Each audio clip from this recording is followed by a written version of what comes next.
নমস্কার, দেখছেন কলকাতা টিভি, সঙ্গে রয়েছে অনন্যা। শুরু করছে সংবাদ সারাদিন। তিলোত্তমার বিচারের দাবিতে অনড় ডাক্তাররা, ফের স্বাস্থ্য ভবন অভিযান। আজ জুনিয়র চিকিৎসকদের স্বাস্থ্য ভবন ও অভিযান। করুণাময়ী থেকে স্বাস্থ্য ভবন অভিযান শুরু। কর্মবিরতিতে অনড় আন্দোলনকারীরা। সুপ্রিম কোর্ট গতকাল যে নির্দেশ দিয়েছিল যে আজ বিকেল 5টার মধ্যে ডাক্তারদের কাজে ফিরতে হবে, কিন্তু জুনিয়র ডাক্তারদের দাবি, তাদের বেশ কিছু দাবি রয়েছে, সেই দাবি যতক্ষণ না মানা হচ্ছে ততক্ষণ পর্যন্ত তারা কর্মবিরতিতে থাকবেন, এমনই কিন্তু জানিয়েছেন আন্দোলনকারীরা। তিলোত্তমার বিচারের দাবিতে অনড় জুনিয়র চিকিৎসকেরা। করুণাময়ী থেকে স্বাস্থ্য ভবন অভিযান, জুনিয়র চিকিৎসকদের সেই ছবি আপনারা দেখতে পাচ্ছেন। স্বাস্থ্য ভবনের দিকে এগোচ্ছে সেই মিছিল। সরাসরি আমাদের সঙ্গে করুণাময়ী থেকে রয়েছেন আমাদের প্রতিনিধি দেবজ্যোতি, বিশেষ প্রতিনিধি দেবজ্যোতি ঘোষ। দেবজ্যোতি, আমরা জানি গতকাল সুপ্রিম কোর্ট যে রায় দিয়েছিল যে 5টার মধ্যে জুনিয়র ডাক্তারদের কাজে ফিরতে হবে, আর জুনিয়র ডাক্তাররা তারা বলছেন তাদের 5 দফা দাবি রয়েছে। ঠিক কি দাবি নিয়ে তারা আজকে স্বাস্থ্য ভবন অভিযান করছেন? দেখো, তাদের যে প্রথম 5 দফা দাবি ছিল সেই দাবিগুলো রয়েছে, তার সঙ্গে আরও 3টি দাবি তারা যোগ করেছেন। তারা বলছেন স্বাস্থ্য সচিবকে পদত্যাগ করতে হবে, স্বাস্থ্য শিক্ষা অধিকর্তাকে পদত্যাগ করতে হবে, স্বাস্থ্য অধিকর্তাকে পদত্যাগ করতে হবে। এই 3টে দাবি তারা নতুন করে নিয়ে এসেছে। অর্থাৎ আগের যে 5 দফা দাবি ছিল যে অবিলম্বে শাস্তির ব্যবস্থা করতে হবে, এবং যেভাবে তদন্ত চলছে এবং তাতে তদন্ত যত সময় যাচ্ছে ততই বিলম্বিত হচ্ছে, সেই জায়গাতে তাদের দাবি অতি দ্রুত তদন্ত শেষ করতে হবে। এবং সবচেয়ে বড় গুরুত্বপূর্ণ, সুপ্রিম কোর্টের যে নির্দেশ এসেছে আজ বিকেল 5টার সময় কাজে যোগ দেওয়ার ব্যাপারে, সে নিয়ে কিন্তু এখনও পর্যন্ত জুনিয়র ডাক্তাররা পরিষ্কার করে জানিয়ে দিচ্ছেন তারা কাজে যোগ দেবেন না। অর্থাৎ সুপ্রিম কোর্টের নির্দেশ আসার পরেও তারা কাজে যোগ দিতে চাইছেন না, কারণ তাদের যে দাবি ছিল সেই দাবিতে তারা এখনও পর্যন্ত একমত রয়েছেন। সেই মতোই কিন্তু মিছিলটি শুরু হয়েছে, আর কিছুক্ষণের মধ্যেই মিছিল কিন্তু স্বাস্থ্য ভবনে পৌঁছে যাবে। অর্থাৎ রাজ্যের মুখ্যমন্ত্রী মমতা বন্দ্যোপাধ্যায় কালকে বেশ কিছু বিষয়ে আলোকপাত করেছেন। মহামান্য সুপ্রিম কোর্ট কর্মবিরতি যাতে উঠে যায় তার জন্য বেশ কিছু পদক্ষেপ নিয়েছেন, কিন্তু জুনিয়র ডাক্তাররা পরিষ্কার করে জানাচ্ছেন যে তাদের যে দাবি সেই দাবি পূরণের ব্যাপারে এখনো পর্যন্ত কোনো সদার্থক ভূমিকা নেওয়া হয়নি। সেই জন্যই তারা কিন্তু কাজে যোগ দেবেন না। অর্থাৎ তারা বলছেন যদি প্রশাসনিক কোনো পদক্ষেপ নেওয়া হয় তাতেও তারা রাজি আছেন, কিন্তু কোনো মতেই তারা কাজে ফিরবেন না। অর্থাৎ একটা যে অচল অবস্থা চলছিল 1 মাস ধরে, সেই অচল অবস্থা কাটার কোনো সম্ভাবনা কিন্তু এই মুহূর্তে নেই। কারণ যেভাবে প্রায় 7 থেকে 8,000 জরুরি অপারেশন বন্ধ রয়েছে, 23 থেকে 24 জন সাধারণ মানুষের মৃত্যু হয়েছে, যারা মূলত গরিব এবং প্রান্তিক মানুষ, তারা চিকিৎসা না পেয়ে তাদের মৃত্যু হয়েছে। হাসপাতালে গত কয়েকদিন ধরে যে ছবি দেখা যাচ্ছে যে ইনগেট দিয়ে রোগী প্রবেশ করছে অ্যাম্বুলেন্স নিয়ে, এবং আউটগেট দিয়ে তাদের বেরিয়ে যেতে হচ্ছে। ন্যূনতম চিকিৎসা পরিষেবাও তারা পাচ্ছেন না, তারা চোখের জল ফেলছেন। গত কয়েকদিনে বেশ কয়েকটি ঘটনা ঘটেছে। সেই জায়গাতে তাদের যে দাবি রয়েছে সেই দাবি কিন্তু পূরণের ব্যাপারে রাজ্য সরকার বেশ কিছু পদক্ষেপ নিয়েছেন।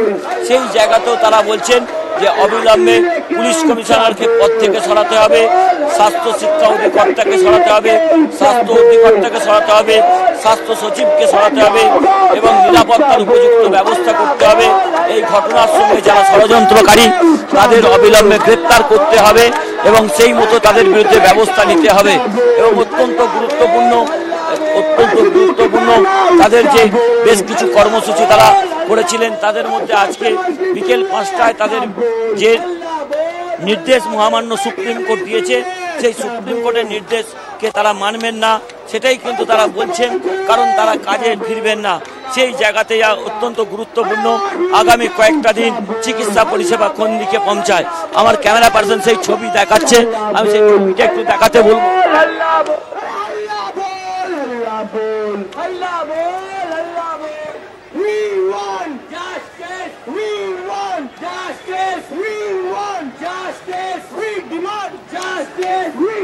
অর্থাৎ গত 9 তারিখ থেকে যে অচল অবস্থা ছিল সেই অচল অবস্থা আজও কিন্তু অব্যাহত রয়েছে।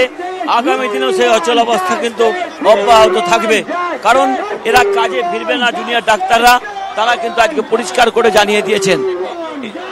অনন্যা।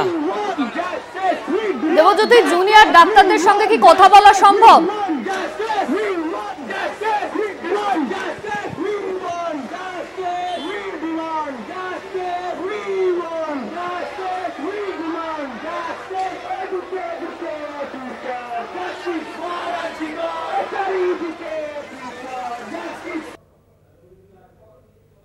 বিচারের দাবিতে অনড় জুনিয়র চিকিৎসকরা স্বাস্থ্য ভবন অভিযানের ডাক দিয়েছে। আর জুনিয়র চিকিৎসকরা করুণাময়ী থেকে এই মুহূর্তে মিছিল এগোচ্ছে স্বাস্থ্য ভবনের দিকে। সেই ছবি আপনারা দেখতে পাচ্ছেন। ফের স্বাস্থ্য ভবন অভিযান, জুনিয়র ডাক্তারদের প্রতীকী মস্তিষ্ক নিয়ে অভিযান, করুণাময়ী থেকে স্বাস্থ্য ভবন অভিযান। আরো একবার আমরা যোগাযোগ করতে পেরেছি দেবজ্যোতির সঙ্গে। দেবজ্যোতি, তুমি ঠিক যেমনটা জানাচ্ছিলে, জুনিয়র ডাক্তারদের সঙ্গে কি কথা বলা সম্ভব?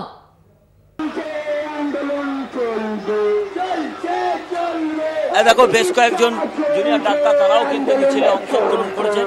আমরা তাদের সঙ্গে কথা বলার চেষ্টা করব। তাদের যেটা দাবি রয়েছে সেই দাবি কিন্তু তারা এখনো পর্যন্ত পূরণ না হলে তারা কাজে যোগ দেবেন না জানিয়ে দিয়েছেন। আমি কয়েকজন ডাক্তারবাবু আছেন, তাদের সঙ্গে কথা বলার চেষ্টা করব। আপনারা কি আপনাদের দাবিতে এখনো একই জায়গাতে রয়েছে? আমরা যে 5 দফা দাবি করেছিলাম, কোনো দাবি এখনো পর্যন্ত পূরণ করা হয়নি। সেহেতু আমরা আমাদের আন্দোলনকে চালিয়ে নিয়ে যাচ্ছি এবং কোনো রকম হুমকির মুখে আমরা ভেঙে পড়বো না। কারণ আমরা যে 5টা পর্যন্ত আমাদেরকে সময় দেওয়া হয়েছিল, আমরা দেখতে চাই যে আমাদের 5 দফা দাবি পূর্ণ না হলে কিভাবে আমরা কাজে ফিরবো, আমরা কোন নিরাপত্তা নিয়ে কাজে ফিরবো, আরও একটা যে অভয় হবে না তার গ্যারেন্টি কে দেবে। সেই কারণে যতক্ষণ না দাবি পূরণ হচ্ছে ততক্ষণ আমরা আমাদের এই আন্দোলন চালিয়ে যাব এবং কোনো রকম হুমকির কাছে আমরা মাথা নত করবো না। সুপ্রিম কোর্ট গতকাল যে রায় দিয়েছে, আপনারা কি সেই রায় আশাহত হয়েছেন? সুপ্রিম কোর্ট নির্দিষ্টভাবে রায় দেয়নি। সুপ্রিম কোর্ট বলেছে যে এরপরে যদি আন্দোলন চলে তাহলে স্টেট ডিসিপ্লিনারি অ্যাকশন নিতে পারে। সেরকম কোনো অ্যাকশন নেওয়া হলে সুপ্রিম কোর্ট তার কোনো দায়িত্বভার গ্রহণ করবে না। আমরা বলতে চাই যে যেহেতু স্বাস্থ্য ভবন যদি চায় যে আমাদের এই বিচার হোক, তারাও নিশ্চয়ই চায় যেরকমভাবে আমাদের মাননীয় মুখ্যমন্ত্রী চান, সেই একইভাবে তিনিও যেহেতু বিচার চান, সেহেতু আমাদের এই আন্দোলন সেই ন্যায্য দাবি যে আন্দোলন, তাহলে আমরা আশা করব তিনি আমাদের এই দাবিগুলো খুব তাড়াতাড়ি মেনে নেবেন যাতে আমরা কাজে ফিরতে পারি। তাই আমাদের আবেদন যে স্বাস্থ্য ভবনের কাছে যে আপনারা এই দাবিগুলো মেনে নিন, আমরা কাজে ফিরে যাব। কিন্তু যতক্ষণ না দাবি মানা হচ্ছে ততক্ষণ কাজে ফেরার কোনো প্রশ্ন উঠতে পারে না, কারণ নিরাপত্তার কোনো প্রশ্ন নেই। দেখো, গত কয়েকদিন ধরে যে কথা তারা বলছিলেন, অর্থাৎ 9ই আগস্ট থেকে যে কথা তারা বলছিলেন, 1 মাস 2 দিন আজকে অতিক্রান্ত। তারা তাদের সেই দাবি, অর্থাৎ যে 5 দফা দাবি তারা রেখেছিলেন, সেই দাবি যতক্ষণ না পূরণ হবে ততক্ষণ তারা কাজে ফিরবেন না। এছাড়াও আজকে যে তাদের 3টি অতিরিক্ত দাবি তারা করেছেন, যে স্বাস্থ্য শিক্ষা অধিকর্তাকে পদত্যাগ করতে হবে, স্বাস্থ্য অধিকর্তাকে পদত্যাগ করতে হবে, স্বাস্থ্য সচিবকে তার পদ থেকে সরাতে হবে। সেই জায়গাতে তাদের যে দাবি রয়েছে, সেই দাবি কিন্তু এই মুহূর্তে পূরণ হওয়া কার্যত অসম্ভব। অর্থাৎ আগামী কাল থেকে যে পরিষেবা স্বাভাবিক হবে তাও কিন্তু কার্যত অসম্ভব। অর্থাৎ এই যে ডাক্তারদের যে ভূমিকা এবং সরকারের যে ভূমিকা, তার মাঝে কিন্তু পড়ছেন গরিব এবং প্রান্তিক মানুষগুলো, যারা কিন্তু চিকিৎসা পাবেন না। তাদের কিন্তু আগামী কাল থেকেও একই পরিস্থিতির মোকাবিলা করতে হবে। অর্থাৎ যে ছবি দেখা যাচ্ছিল যে হাসপাতালের এমার্জেন্সিতে প্রবেশ করছেন এবং তাদের বেরিয়ে আসতে হচ্ছে বিনা চিকিৎসায়, অর্থাৎ হাসপাতালের ইন গেট দিয়ে যাচ্ছেন, এমার্জেন্সিতে চিকিৎসা পাচ্ছেন না, আউট গেট দিয়ে তারা বেরিয়ে যাচ্ছেন। অর্থাৎ যে ছবি গত 1 মাস 2 দিন ধরে দেখা যাচ্ছিল, সেই ছবি কিন্তু আগামীকাল থেকেও দেখা যাবে। এবং জুনিয়র ডাক্তাররা কতটাই জেদ ধরেছেন যে সুপ্রিম কোর্টের নির্দেশ তারা মানবেন না। রাজ্য সরকার বা প্রশাসন যদি কোনো ভূমিকা নেয়, তাদের বিরুদ্ধে যদি কোনো রকম পদক্ষেপ নেয়, তাতে তারা পিছু পা হবেন না। অর্থাৎ তারা যেভাবে একটা জেদ ধরেছেন, সেই জেদের কাছে তারা কিন্তু কোনো মতেই হার মানতে নারাজ। এবং পরিষ্কার করে কিন্তু দেখো, এই ঘটনার মাঝখানে পড়ে মূলত ক্ষতিগ্রস্ত হচ্ছেন সমাজের প্রান্তিক এবং গরিব মানুষগুলো। কারণ সরকারি হাসপাতাল, যে 70% গরিব মানুষ কিন্তু এই সরকারি হাসপাতালেই চিকিৎসা করান। গত কয়েকদিন ধরে যে ছবি ধরা পড়েছে যে বহু গরিব মানুষ তারা কিন্তু সরকারি হাসপাতালে চিকিৎসা না পেয়ে এই কর্পোরেট হাসপাতালগুলোতে গেছেন, সেখানে কিন্তু তারা খালি হাতে ফিরে এসেছেন। সেখানে তাদের যে পরিমাণ আর্থিক বোঝা, সেই বোঝা কিন্তু তাদের বহন করা সম্ভব নয়। কেউ কেউ তাদের রুগীদের বাঁচিয়ে আনতে পেরেছেন সব কিছু অর্থ ক্ষয় করে, আবার কাউকে তাদের মৃতদেহ নিয়ে বাড়ি ফিরতে হয়েছে। সেই জায়গাতেই আগামী কাল থেকে রাজ্যের স্বাস্থ্য ব্যবস্থা কোন জায়গায় যাবে, গত 1 মাস 2 দিন ধরে যে অবস্থা চলছিল তারও কিন্তু কোনো অন্যতা হবে না। অর্থাৎ যে অচল অবস্থা ছিল সেই অচল অবস্থা কিন্তু আরো যত সময় যাচ্ছে ততই বাড়ছে। দেবজ্যোতি, তুমি আমাদের সঙ্গে থাকো।